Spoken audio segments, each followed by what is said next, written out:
Good afternoon, everyone. My name is Justine. Thanks for tuning in and welcome back to the Starboard Portal. Today we have our ODP athletes, Leo Boucher of St. Mary's College, Marshall McCann attending the University of Miami, Charlotte Rose at Jacksonville University, and Christina Sakellaris of Stanford University. And last but not least, our U.S. Sailing Olympic Development Director, Leandro Spina. Welcome. These four sailors are representatives of a new generation, a new culture in the world of Olympic hopefuls. They are part of the first generation to acquire Olympic aspirations and begin to pursue them before and during college and will continue them after college. These four represent the core of the ODP program. They represent the standards: smart, committed, and skilled. The Olympic Development Program is designed to identify this talent, help develop their skills before college, and help provide the tools to support these athletes achieve their dreams. Please enjoy today's panel with these five discussing how they're making their balance work and the many lessons they are learning along the way. Participation is encouraged. You may ask questions in the chat box below. And with that, let's start at the very beginning. Their first boats, past experiences. And Leo, we'll start with you, but let me first share my screen and put up the slides.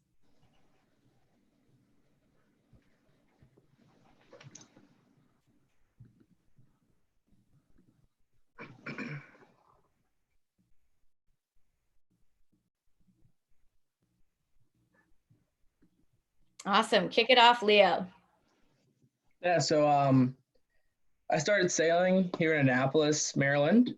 I started sailing Opties, as like most East Coast sailors probably do when they're growing up, through junior programs and everything like that.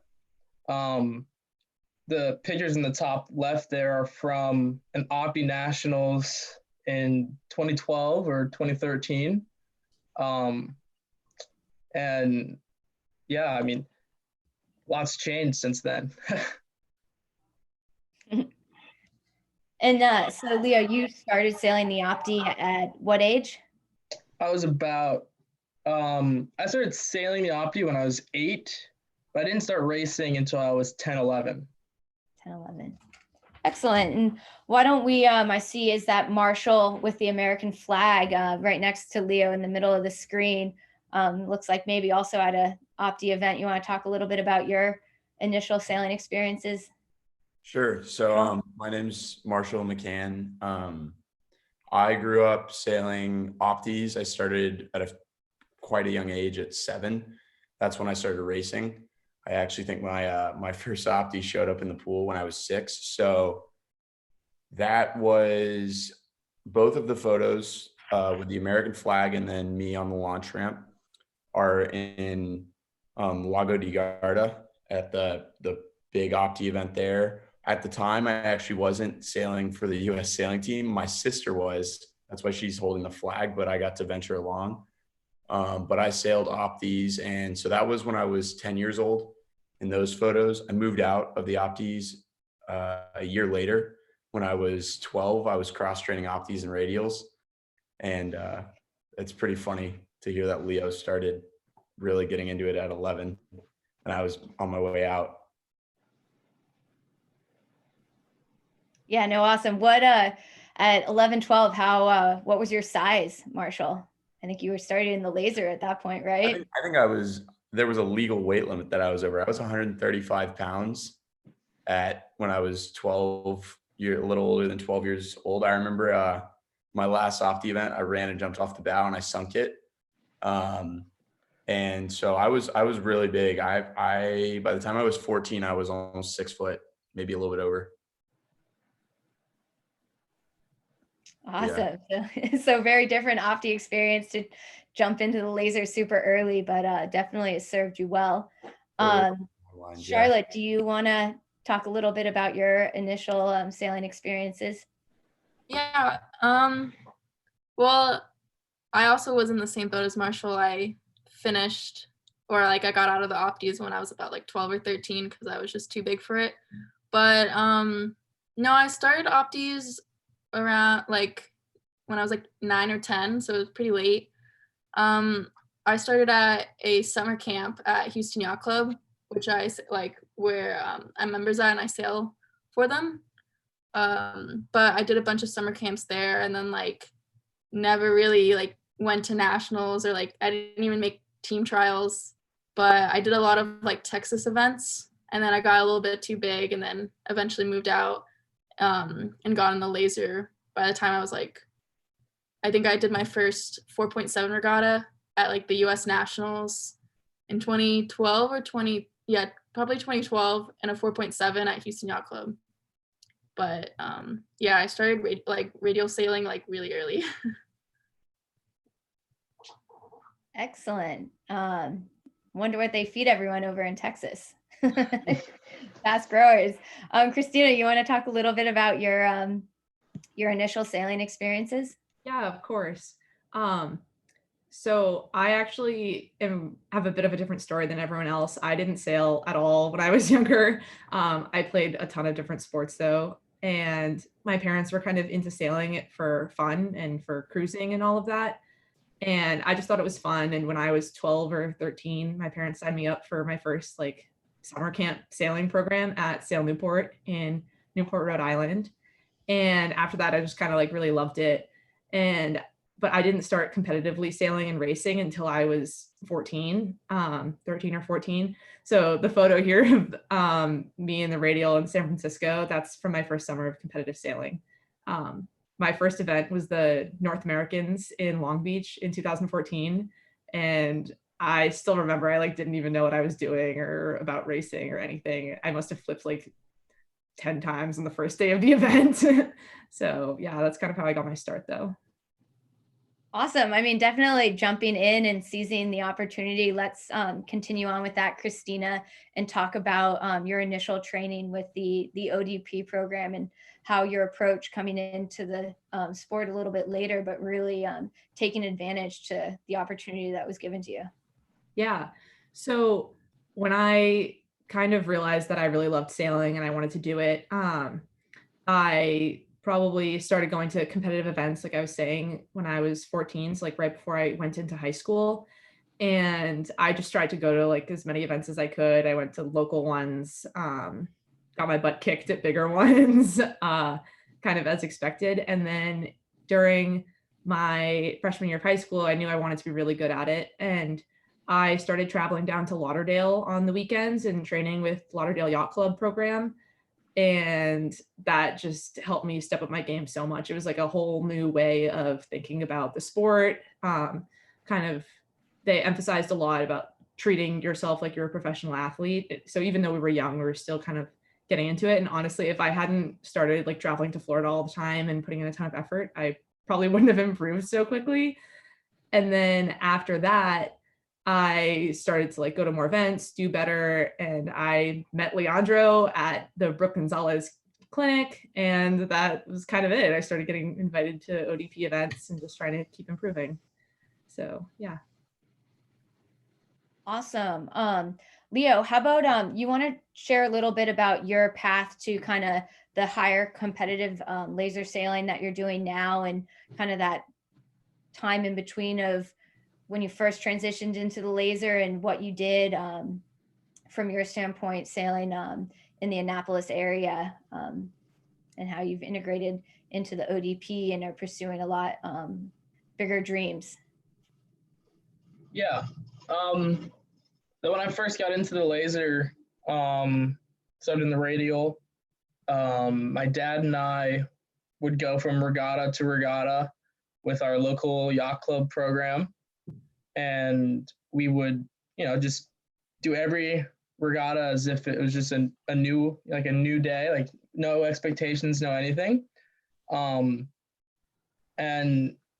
like as little by little, I started realizing, everything that was going to need to go into this to get back. Because, you finish opties and you're doing it all right. And then you get into a new boat and you're starting right back from zero. So I realized that there was going to be a big jump in order to start moving up the ladder again. So, after 2-3 years sailing the radial, I met Leandro at some regatta, and maybe it was a youth champs. I think it was the youth champs in at Roger Williams University. And I sat down and had a talk with him, telling him about all the sailing that I was doing and where I wanted to go. And he had just explained the concept of the Olympic Development Program. And after that, he invited me to do some training camps here and there. And then we just built a relationship from there, and we just keep going. Awesome. So definitely taking the initiative and approaching Leandro and letting him see your drive and willingness to continue to work hard and improve, I think was a big aspect of kind of a lot of your success that you're seeing is it came from within. Leandro, do you want to touch a little bit on that, what you saw in these four sailors that kind of attracted you to their sailing and helping support them? Sure. Also, before that, I want to share one thing that came a few minutes ago that is very important to share with so many kids in the Optimist class, that they're not quite in the top of the class. That doesn't mean they're great sailors, and doesn't mean that they don't have a great future. Here we heard that they left the Opti class too early because they were too big, or they started late, or they never even sailed the Opti class. I think it's very important to share that message with other ones, because these four athletes here are exceptional sailors, and their future is even brighter. And it doesn't matter where you start, it shows the passion and the commitment that you bring into it. I remember vividly when I met them. I remember today because I consider them my friends now. And, like Leo said, when we sat down the first time and we talked about their dreams and how the opportunities we have for them and where's the best path to reach excellence. And everybody has a different path, but what they do have in common is their talent, their commitment, their personalities, which they're different, but and they love of the sport. And that's what, one of the things that is really exceptional in my job is the ability to meet people like them. They're awesome people first, and they are excellent athletes. And I know that we're going to hear a lot more from them in the future. They're fantastic. Yeah, awesome. So Marshall, maybe you can answer this. I mean, just to take off of what Leandro was saying, ODP identifies those people who work hard and gives them the tools to really work harder. ODP doesn't teach you how to sail, or you have to want it yourself. Kind of what are the tools that you've been given that's provided the support for your Olympic goals?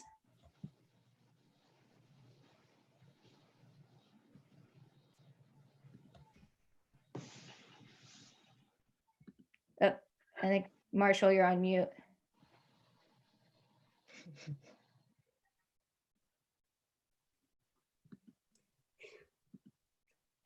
I was muted that entire time. So sorry. It's okay. I remember when I was 14 and I was so enthusiastic about it. And I was thinking there needs to be a group of people where they bring all the talent together, lower than at just the highest Olympic level. And it's like the team appeared right in front of me, and Leandro put together this really the ODP gives to every sailor is it connects those who have that really high level of drive, really love the sport, and it brings them all together and puts them in an environment, a supported environment where you're all together and the primary focus is getting better. And let's say, great example, if somebody was at one of our training camps and one of their parts broke, don't worry about it. Leandro will help you out, find the best way to get it fixed so you can focus on just sailing. If you needed to get to a regatta international and it's something that's really critical for you to make a leap and learn something about your sailing, Leandro will support you all the way there. So he's really there for whenever you need him to fill in the gaps to make sure you can focus on what is going to get you the furthest, fastest. I think the other thing that's cool about the ODP and like bringing all of those people together is that we end up all becoming such close friends through it. I don't know. I think Charlotte can probably also agree with this, but I feel like when Charlotte and I first met, we like didn't like each other, weren't friends. And now I like talk to Charlotte all the time, like at events, like the people in the ODP also just end up becoming so close, and like it really turns into this like sharing of knowledge because we all become friends, which is super cool. And even all the other girls like in the radial group, even across from like radial to full rig or radial to other class, with OD, like bringing together all of that talent and just having so many people passionate about sailing, like creates friendships, but it also just helps share knowledge, which is super cool. So yeah. I just very quickly want to add that also the ODP is a bridge to the US sailing team. ODP, they're saying what I'm doing to help them, but the reality is it's not a one-person job. You know, there's a lot of people involved in US sailing in the program, and including the Olympic staff that, you know, is very cool about the program is bringing all this talent together and show them the path. But there's a lot more than me. I just wanted to clarify that. Yeah, no, absolutely. It's really a team behind a team, and a full movement, I think, with American sailing, and just focusing on this, the idea of teammates getting better and pushing so that the entire level is elevated. Let's talk a little bit about just the development of just the overall sailor and how the ODP, yes, it focuses on a specific boat and the sailor has specific dreams, but kind of the supplementary opportunities that are provided to the sailors and some experiences that you all have had. If you want to start, Marshall, I know you had a pretty cool one on a big boat we can see down here on the bottom right. Yeah, so that's probably another one of my favorite things, is that regardless of what you are currently sailing, whether it be lasers or 29ers, 49ers, we get the opportunity to transfer into other boats. So this good example here is that boat. It's Maxi 72. Christina's actually driving it, so you can barely tell who people are, but yeah. So, and then also on the left, I was sailing a fin. First time I ever sailed a fin was day one at OCR, Miami OCR 2017.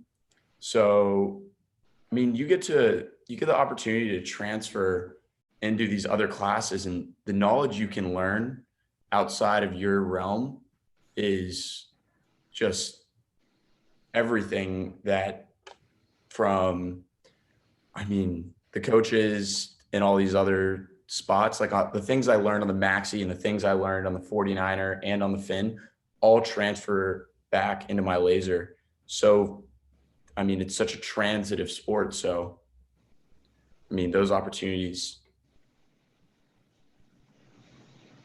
Yeah, no, really awesome. I mean, Christina, I don't think we should pass up the opportunity. Do you want to talk about what it was like to helm that Maxi versus your radial, and just kind of that experience and that moment for you? I'm sure it was pretty exciting. Yeah, it was super cool.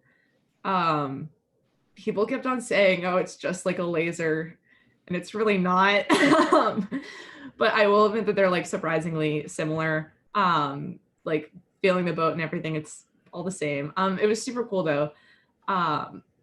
The opportunity was organized like with Leandro. We competed at this one regatta, and we had a mix of pros and kind of ODP sailors on the team. And driving was so cool. The guy who coached kind of me through the driving, he had so much knowledge, and it was just like so cool to learn about the whole thing, and also to just like be sailing a boat like that. It's insane. It was awesome. And it was also a really cool opportunity. I think it's important to know that the ODP isn't just about like, It's called the Olympic Development Program, but it's not only about competing at the Olympics. It's also about just becoming some of the best sailors in the world, because there are so many like avenues through the sport that are really cool. So yeah, it was really awesome. Awesome. And then can't miss the opportunity. There's some college sailing photos in here. And I think that's kind of one of the bridgeways to this overall conversation is kind of the opportunities within college sailing and how you've struck this balance of pursuing Olympic dreams while also one, participating in college sailing, but also attending some college for 4 years, which is a huge commitment. And I think there's benefits to that. And if we could just kind of pivot a little bit and share, maybe Charlotte, we'll start with you, just kind of how you've started to strike a balance between managing your academics and this aspiring sailing career that you're currently pursuing. Well, it's definitely hard to do, like, to balance all of it, but I think it's a really like great opportunity. Not only like do I get to sail 3 to 5 times a week, depending on if I go to a regatta, and like travel like every weekend, but it's definitely like I never sailed like FJs or Z420 coming to college, so it's definitely like a really big learning curve. Like probably like the first month of practice, I like fell out the boat like at least once or twice. And also having someone else there as well was different. But like college sailing definitely teaches you a lot more about like thinking quickly, and like it's not always like, because the races are only like 20 minutes long, maybe like 15 to 20 minutes long. So like you really gotta like think fast and like think ahead and like where you're gonna position yourself. So I don't know, it's great, like I don't know, integrating like that learning into like the Olympic sailing aspect, I think has helped a lot with my like with laser sailing. So yeah. Awesome. And Leo, you've kind of struck a really good balance between attending some major international regattas while still, I think in 2019 won the college single-handed nationals. And kind of, can you talk a little bit about how you've played that balance so that you're still able to really focus on tough competitions in college sailing, but also pursue some of those international events? Yeah, I mean, it's all, at the end of the day, it's all sailing, you know. So a lot of the skills transfer over from class to class, and I mean the Z420s and the FJs are, I mean, they're not the most technical boats in the world. You know, you have your jib tension and that's about it, like your jib cars and an FJ. So it's not much you're going to tune on one of those boats similar to a laser. I mean, all we have is a Vang necessarily and some Cunningham, and you just hike really hard. But I think that good takeaways from college sailing is, you know, a lot of times the venues are just completely wacky, you know, so you do have to keep your head out of the boat. And if you're comfortable with your speed, just like in a laser, then if you're able to keep your head out of the boat, you'll be on top of the shifts and everything that happens. And to the international side of it, with school, a lot of it is just communicating with people. You need to make sure that, at least in my case, my coaches are a big help. So, you know, I'll reach out to them if I'm planning to do a big regatta. Like I just went to the Worlds in Melbourne, the ILCA Worlds, and in order to do that, I had to talk with my professors and everything in order to get a plan set up so I could maximize both college and the opportunity to go race with, you know, the top laser sailors. Absolutely, Leo. Can you talk a little bit of kind of some success in how you've worked with your institution to kind of share this goal in support of you when you do take those, I think, what was it, a 2-week trip Yeah. down under? Yeah. Yeah, it was about a 2.5 week excursion. And, I was planning to go I knew I was going to go to the Worlds in the fall. The Worlds was in February, and I knew I was going to go, at least 4 months in advance. So when I was planning all my travel arrangements and the things for the regattas, I communicated with my coaches the time that I was going to be gone. They helped me make a plan to communicate with some of the teachers that I was going to have for the spring semester so that I could communicate with them extremely early to let them know that I was going to miss 2 weeks of class time so that I was able to reschedule deadlines for assignments, either make exceptions for tests so that I could retake them or take them before I left for the 2-week period. So I was just communicating with my professors a lot before I left. And then once I got back and I was able to sit down with them and make a plan about when everything was going to be due and how to get, we have teacher assistants at my school, which, they just do tutoring sessions and stuff like that. So setting up times with people like that to help me work through some of the material that I missed was a big help. But all that came through communicating and getting a plan going before I left. Yeah, awesome. I think everyone on this end of the call would agree with that early communication and thorough planning. I know, Charlotte, you mentioned that kind of some of the communication skills that you learned and started to develop at an early age working with the ODP have definitely helped in your current communications with your institution. Can you talk a little bit about those early communication skills and kind of that experience and how you've been able to apply it to today's life? Yeah. Well, I know all of us, we started competing at a young-ish age, around 15, and most of us joined, we were probably not the original ODP, but pretty much the earliest people that joined. But going to the ODP camps and going to regattas, you really had to communicate with not only Leandro, but obviously your parents, and sometimes there'd be regattas I went to the Women's Worlds in Mexico, I think 2016, and I missed 2 weeks of school in high school, and I had to communicate with my high school teachers ahead of time and make up assignments, and I would have to go during my my lunch hour to make up stuff.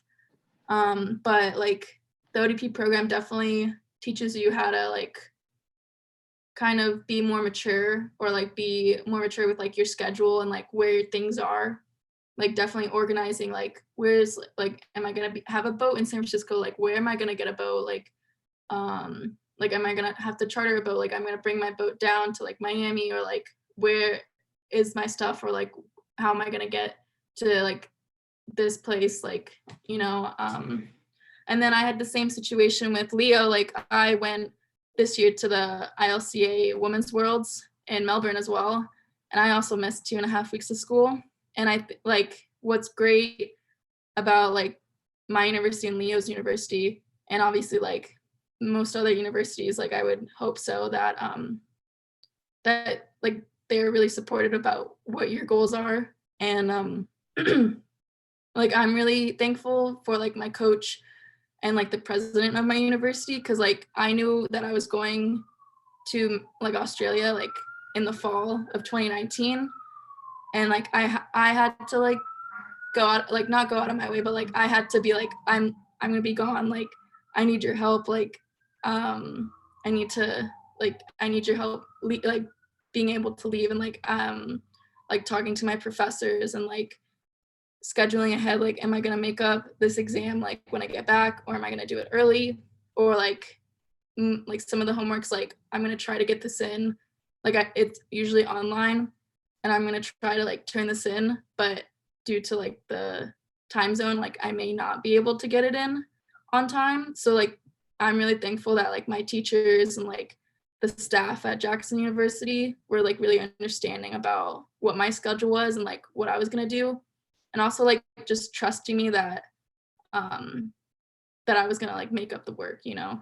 And I think that really helps that when like in high school, like I was used to like missing school and like because of sailing, and so like I already knew like, okay, I can make this up, like communicating with my teachers and like scheduling, like, okay, I need to make up this test, I need to make up this homework, like just like all of that stuff. So yeah, I think Yeah, that's really helpful. absolutely. And I think something that's really important to note is maintaining and being a good student at while at university is a really key piece to being able to kind of communicate and work with your teachers and get their support for you to be able to pursue some of those events. I think all of you on the call are AB students and really pushing to keep accelerating. So I think demonstrating that early on, in addition to the communication, is critical. But we've talked a little bit about how communication skills that you've developed in your competitive sailing have helped you work with your different universities. But let's talk about how the university experience has kind of contributed and given back and help support some of your sailing development and some of the lessons that you've learned or growth that you've experienced that you've been able to apply. I know, Christina, you had some things to share on this. Yeah, I guess like kind of as everyone's been saying, like obviously you want to go to as many international events as you can. At the same time though, I think it's also important to kind of recognize that as a college student, you can't consider yourself a full-time sailor until you're out of college, and that until you are full-time, like it's not necessarily it's possible to do everything, but it's not necessarily the best idea. So I actually didn't attend the 2020 Women's Worlds just because I had some really tough classes going on, and also I like am a junior. I don't have that much time left at Stanford, and I think it's really important to consider how just having a balanced lifestyle can actually be really positive for your sailing and help you like stay away from burnout and things like that. I've actually almost always experienced that after going back to school in the fall and then coming back to sail in Miami in the winter, I always sail better in the winter for whatever reason, just because I'm more rested, more focused. I like had time to kind of be with my friends, focus on school for a little bit. And I think that it's important to obviously do as much as you can while you're in college in terms of Olympic sailing, but also not forget that you only get those 4 years. And we are lucky enough to do a sport where we like don't peak necessarily when we're in college. So it's okay if you can't go to every single international event like while you're in college, and enjoy college too. Yeah, no, awesome. Anyone else want to speak to that? Marshall, I know you're there is some choice behind the specific college you went to and how you're striking that balance, but kind of also how that experiences has helped you develop personally as an individual. Sure. So, unlike a lot of the big college sailing schools, I chose University of Miami, and we have a good team, but it's not to the same school affiliation that like say Jacksonville or any of the other really top end teams are. So we don't even have we're a club sport, and so I don't quite have the same support network with my school. So I had to do it a lot more independently. And fortunately, I guess my sport was on record. It was in my college essay. So when I approached the school, they were like, okay, he knows what he's talking about. Like he's being legit. But really the way that I've had to strike the balance is to create distinct blocks in my life. And so like Christina said, when you're at school, do school in order to maintain good grades, like trust with your teachers and with the university. From Monday through Friday, all I do is just focus on school. So that way, when I get to the weekend, I can completely focus on sailing. And that also, even in a larger view, like last fall, besides I knew that I had the laser nationals in November. So I trained really hard over the summer. Then I did school really hard for like a month or two in the fall. And then I decided this is the block where I'm going to be really focused on laser training, went to the regatta. Then I went back, and from the time I stepped off the plane in Miami until the ODP camp in Miami later in that next over winter break, I was completely focused on school. So that way, when I got there, come January, all I needed to focus on was the sailing. So that's the way I really balance it, is not trying to, go to class, then go get in a workout, then go back to class, then go for a sail. Just thinking, okay, today I can only do 2 of those things. So I'm going to work out in the morning, and then I'm going to go do my classes for the rest of the day. So that way, on the weekend, you don't feel guilty when you go out and sail. You can go be there, fully focused on sailing, and then go to class Monday. So that's the way I've handled it. And like you said, I chose Miami because it had a more relaxed team per se. It gives me a lot of opportunities to sail lasers and to, keep my vision very close. But it also gives me the opportunity to do a ton of college sailing, which I'm grateful for. So. Yeah, awesome. Leo, do you want to talk a little bit about kind of that balance and how it's fit in with your time at St. Mary's and kind of the choice behind choosing to attend St. Mary's? Yeah. So for me, I think this is where this is like one of the nicer things about college sailing, is that it kind of keeps you on a schedule, keeps you on a routine. So you have a block where you're sailing every day, you have a block where you work out every day, and then you have a block where you're at class every day. So it keeps you organized in that matter. For me, going to St. Mary's it was like a budget thing. I'm not a genius by any means, but I'm smart and I get my work done. And St. Mary's was, the right price. Along with that, though, is the fact that St. Mary's is a smaller school, which is why I think I'm able to do a lot of last year, freshman year of college, I took off a week to do the Miami OCR. This year, I took off 2 weeks to go to the Worlds. But I think I was able to do that and still keep my grades above like a 3.3 GPA. Was because the class sizes were smaller. You have a more one-on-one connection with your teacher.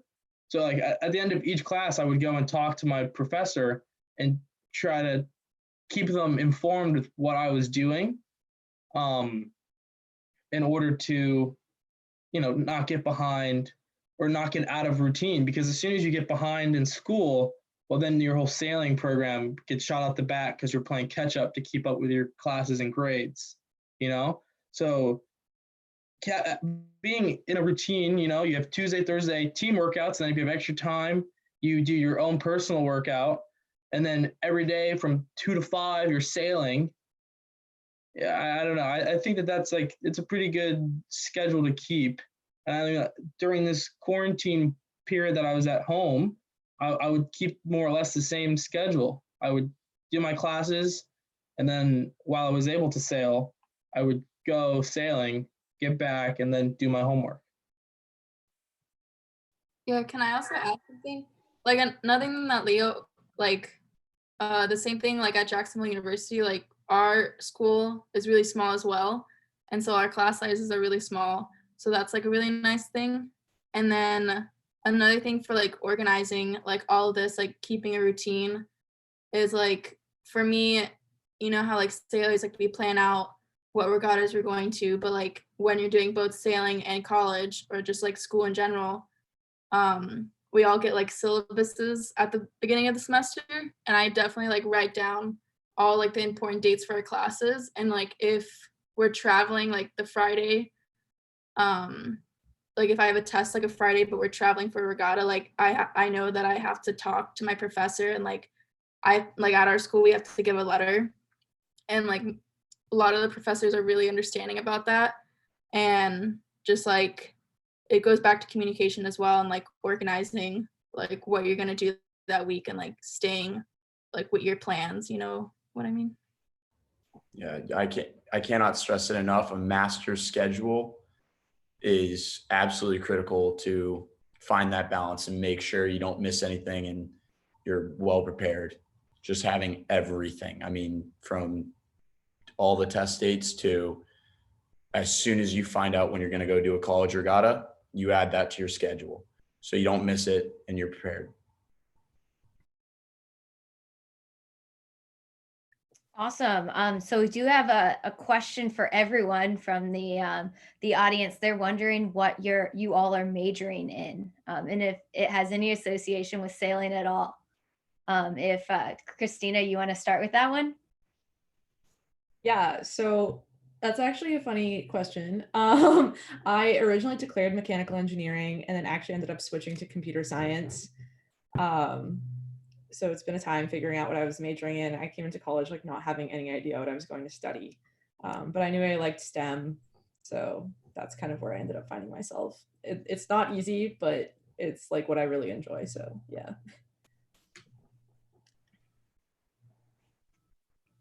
Awesome. Leo, you want to go next? Sure. So I've been playing around with a couple things, but I think I've solidified it down to I'm going to be a physics and French major. So that's it. Excellent. Any connection with the sailing and physics, or what area of physics have you thought about it yet? Applied physics. What's that? I'm doing applied physics.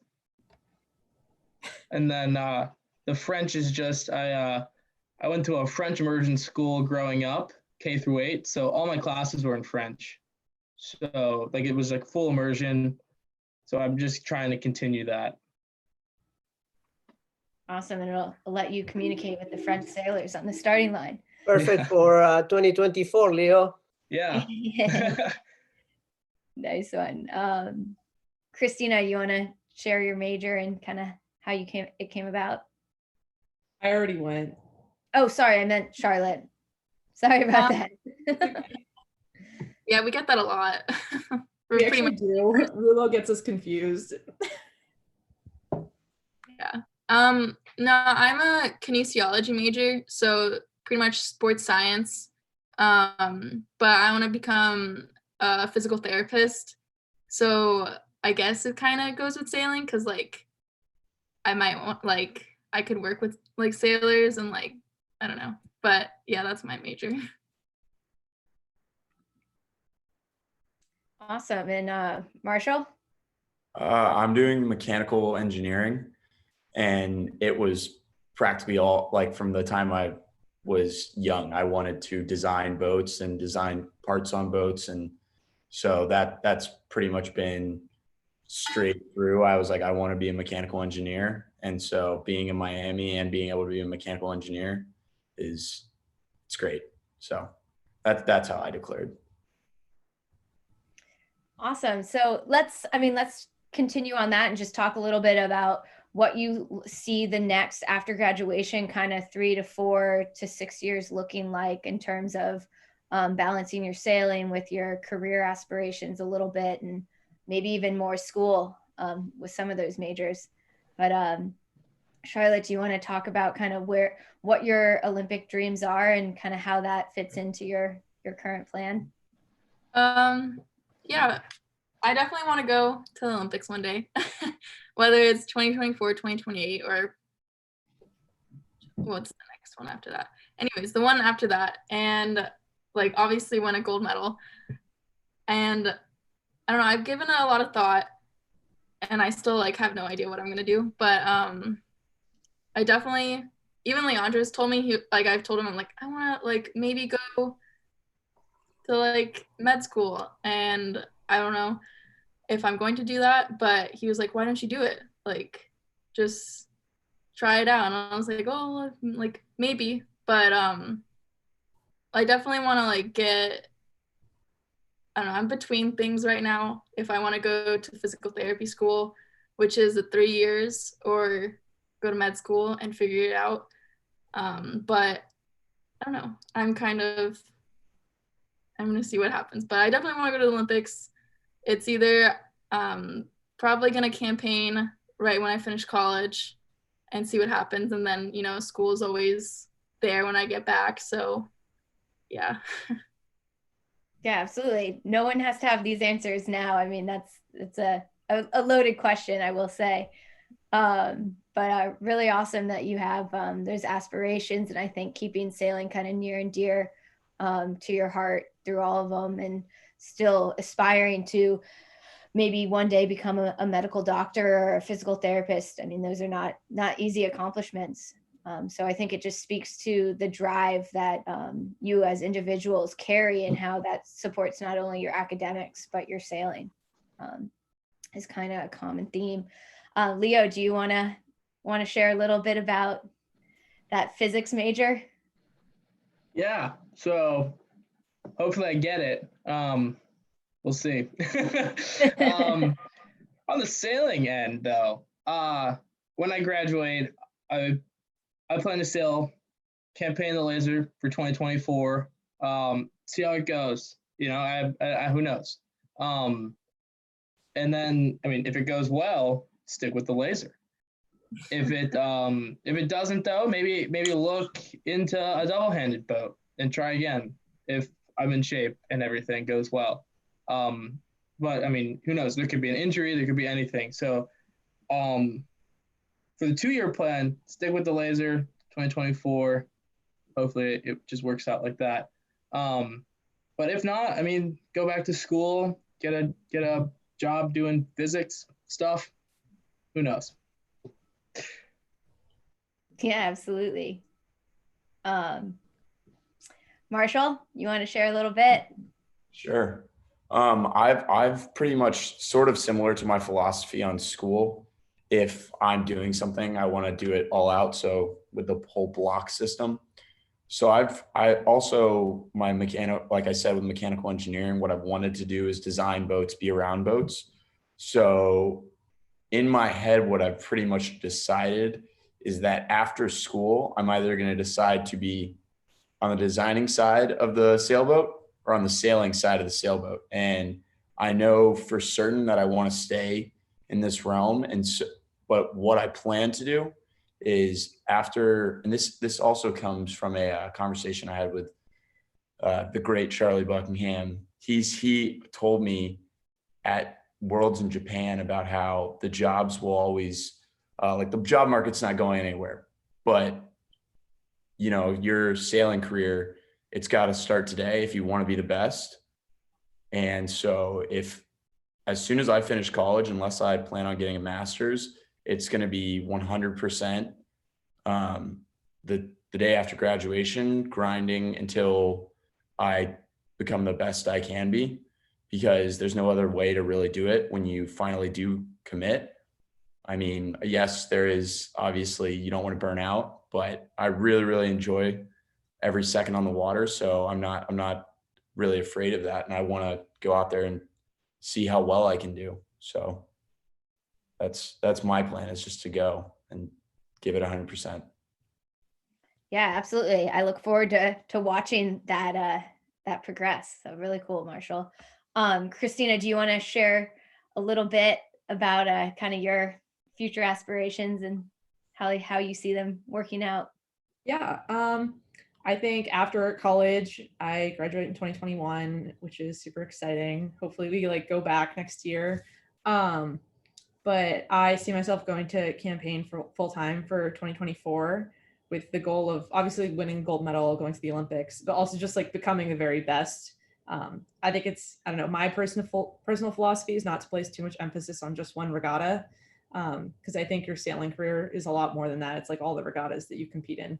There's maybe a lot of pressure, but I also think it's kind of a good thing, a good approach to just try and like be good at everything.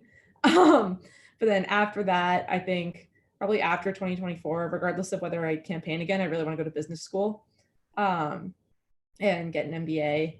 And then another general goal of mine, I don't know when this would ever happen, but at some point in my life, I really want to be involved. I guess it's not the Volvo ocean race anymore, just the ocean race, but whether it's getting involved in the technology behind the boats or being on the boat or anything like that, I think that race is so cool. I think going offshore is so cool. So I really want to eventually get involved in that. So yeah. Christina, when you're when our laser careers, when we get too old for or get worn out of the lasers, we should go do the double-handed co-ed new keelboat class. Oh my gosh, yeah. There you have it. That's how ODP works, right there. Yeah, offshore Olympics. You're not getting me out of the laser anytime soon, but one day. Yeah. Well, perfect. So let's just roll through a couple videos of you all sailing and kind of demonstrate what this passion is and why you all are working so hard to have this balance of academics and also your pursuing your dreams and kind of why you do it, right? I think showing them is the best way. So let's start here. I believe this is Leo. So you want to take it away? Yeah. So this is us in San Francisco Bay, and this is last summer. Marshall is right down there as well in the video, and I mean it was like the first camp of not the year, but I suppose you could say the summer, and we were just getting the legs working again, getting the technique down for every day we sailed. I think it was a flood tide, so the waves didn't really get that big, and that also meant that sailing upwind took multiple hours because we just get pushed back downwind super fast.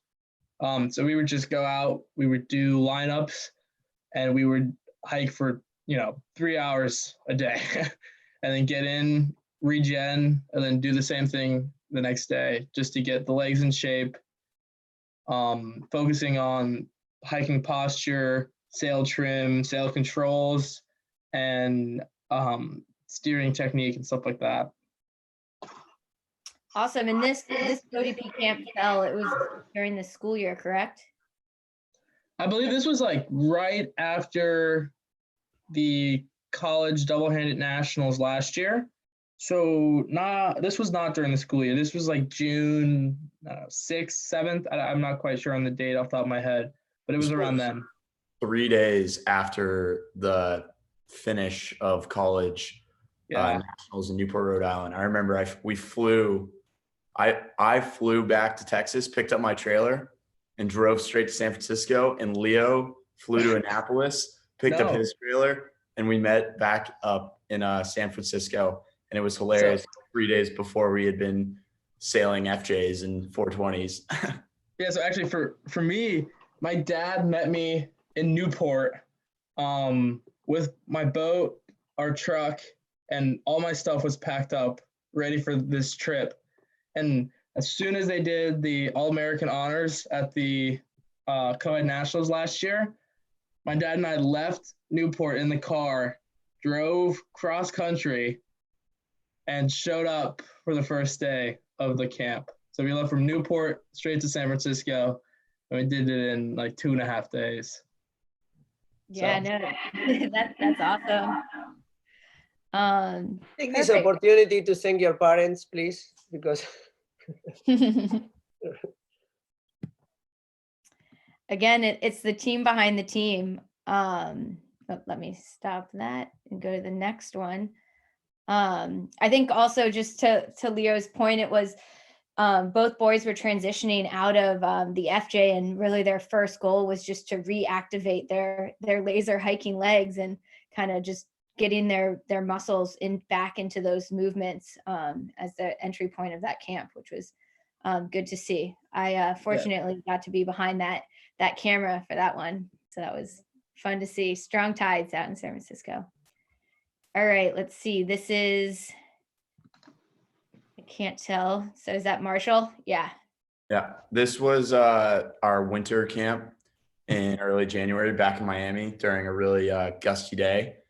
Right before this video, so it's Leandro following me on probably a 30 knot reach. I mean, it was really turned up that day.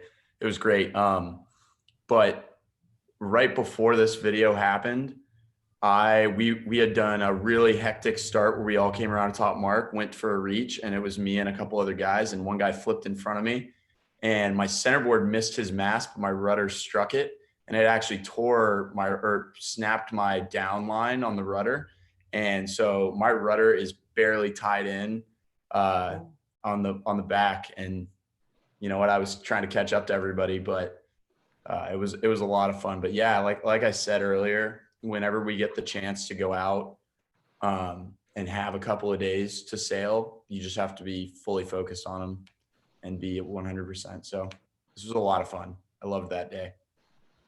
Absolutely. And don't let a breakdown get in your way, right? Learn to be able to fix it and persevere.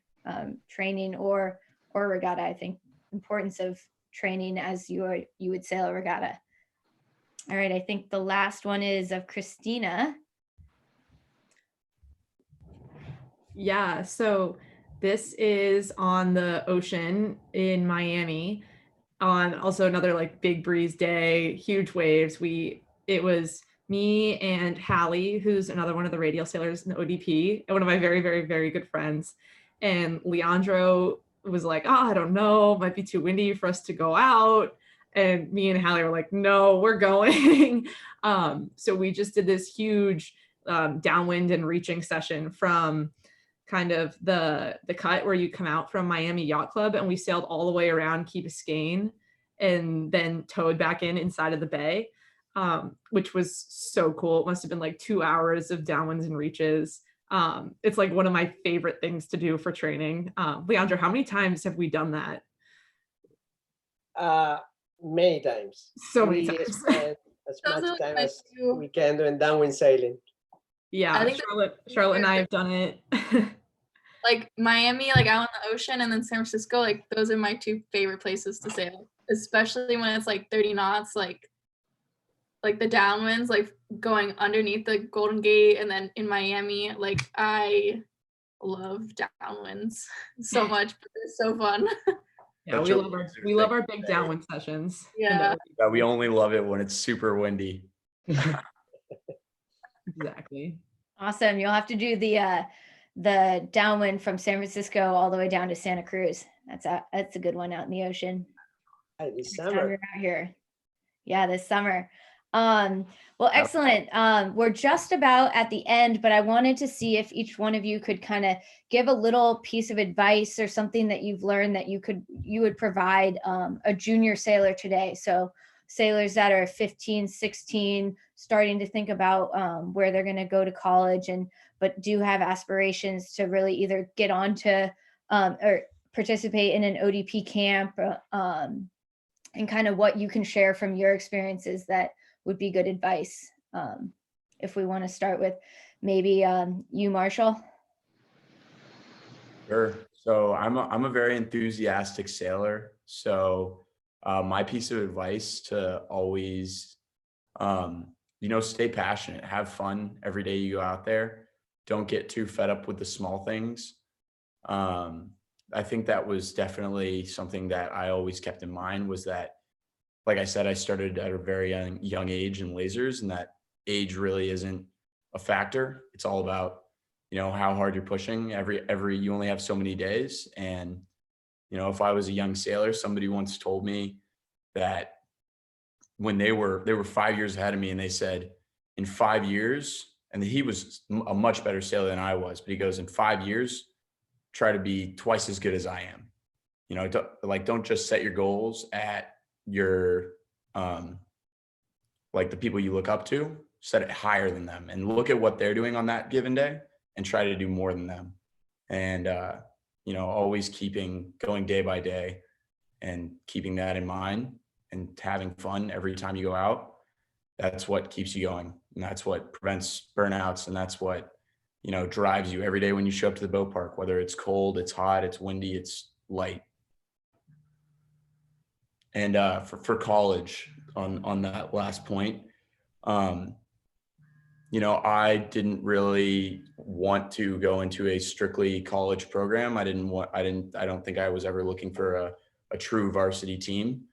I wanted to do college sailing, and that is all personal perspective or personal goals. I wanted to be in Miami, where regardless, I didn't really want to go be in somewhere cold. And so for college sailing, I don't think it plays as big of the college you choose to go to doesn't play as large of a factor in what sailor you become as much as what you do while you're there. And because it goes to show how we have so many people from all different sorts of universities, yet we all have the same goal at the end. Yeah, no, absolutely. And no one size fits all. I think kind of pursuing and matching your personalities to your goals in the college of choice has been a key piece to everyone's success. Christina, do you want to share a couple words of advice that you would give to some rising sailors? Yeah. I think my biggest piece of advice would be that you getting your butt kicked at practice or at a regatta is not necessarily a bad thing. It just depends on how you look at it, because those bad days are how you improve the most. And your approach to every day is what matters more when you're young than your results do. I think if I let my results get to me when I was first starting out, or when I was still kind of on my on the steepest part of my learning curve, I would not have gotten anywhere in sailing. So that, and also just keep it fun, find what you enjoy about sailing, if it's competing or if it's just going out and sailing downwinds or whatever it is, and just always keep that in mind, kind of what Marshall said. And then eventually the results will come if you just keep a good attitude. So yeah. Yeah, it's all part of the journey. Mm-hmm. Leo, do you want to share a few words of advice? Yeah. For me, it's you really just got to enjoy it. You got to figure out which parts of sailing you enjoy, because if you're trying to work towards something that you don't enjoy, you're not gonna excel. You're not gonna get any better. And I find myself with this all the time. Sometimes I start digging too deep into some of the details and I start getting frustrated. But then at the end of the day, I just have to think and I'm on the water, I'm sailing, I'm enjoying myself, but I'm getting caught up in all these details that I could decompose later. So I think for best advice is figure out what it is that you like about the sport, and then keep working so that you're the best at that aspect. And then you'll find a pathway through any aspect of the sport.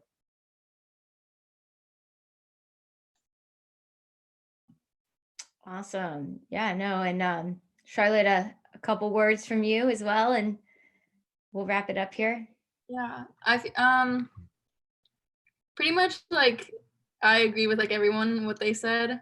I think the biggest thing is what I learned from youth sailing to now is just trusting the process and just having fun and appreciating what you have and where you are, because it's in radial sailing or international sailing, we go to these awesome places and just taking it all in and being oh my god, I'm in Australia, oh my god, I'm in the Netherlands, not many people get to do this, and just appreciating that you're here. And then in college sailing as well, we traveled all around the country to different schools, and you get to meet so many people and sail at different venues, and that's the biggest thing for me is just having fun and just taking it all in pretty much. But for people that want to aspire to big things, I feel I particularly, like, when I was younger, like, I always focused on like what I did wrong, and I still kind of do that, but just like thinking like, what did I learn today, and like, what did I do well? Because if you keep thinking like, what did I do wrong, and how am I gonna fix it, I feel like that's how a lot of people burn out. You gotta like take it into like a different, like, you have to think a certain way about it. It's like, if I got my butt kicked at practice today, realizing, rather than like saying, oh, this is what I did wrong, looking at someone who did something right or was like killing it that day, like going up to them being like, what did you do? Like, and I think that that's one of the biggest things about like our relationship, like in the ODP, like Christina and I and like most of the girls that sail together, like we're always like ping ponging like ideas, or like, oh, this is what I thought was really cool, or like this is what I thought was like going really well in this downwind or upwind. Like, I think just like talking to each other and like just trusting that you're gonna like, yeah, that's pretty much it. Yeah, no, absolutely. I mean, I think you summed it up really well in terms of just this knowledge share that is so important and such an integral part of ODP and the program behind it. And I know, Leandro, you could probably speak a little bit more to this, but the opportunities are there for all sailors. I mean, we have 4 very different individuals on this panel talking about their experiences, their aspirations, and kind of their journey. And not one of them looks the same. And I think the key link between all of them is just their approach, their commitment, their just drive to continue to do better, and really also the passion to making sure that you're being the best sailor you are, and you're remembering to enjoy what it is that you love about the sport. Because at the end of the day, these days are not always easy, and there's tough times. So having that passion behind you is super important. So it's really interesting from my perspective to see the vast differences, but also this common thread amongst the 4 of you. So Yeah, I think they represented really well, the culture of the Olympic program today. They're committed, they're talented, they're working hard, they're really committed to the commitment, and I think one thing that we have in this country is so much talent. And I remember when we started ODP with American One support, and we sat down, the question came up on how are you going to balance Olympic sailing, Olympic dreams, Olympic pathway with college. And right away we focus on skills development. Everybody should pursue education, but at the same time, everybody should dream big when it comes to sailing. Dream big, dream about winning gold. If you fell short, potentially you're gonna walk away with a silver medal. But nothing can stop you from accomplishing your goals. And planning is what you heard here, is one of the skills that you can learn through the college years. And sailors are made on the water, so sailing every day you can is very important, but every single day, they already say, it's really hard to say something on top of what they say, but every day is an opportunity to get closer. The road to excellence is not a straight line, it's ups and downs, and every day is an opportunity to get better. And for those that they don't know what the next steps is in sailing, please reach out to the program, reach out to these 4 athletes, because they're amazing, and everybody will help you with the next steps.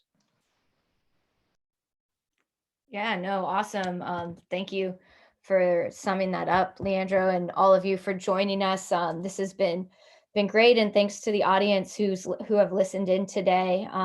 Charlotte, Christina, Leo, Marshall, and Leandro, thanks for being a part of the portal. This is super fun.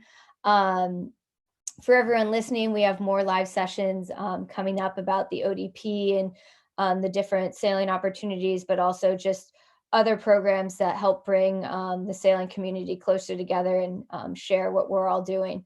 But just know that your membership and your support is what keeps these programs going.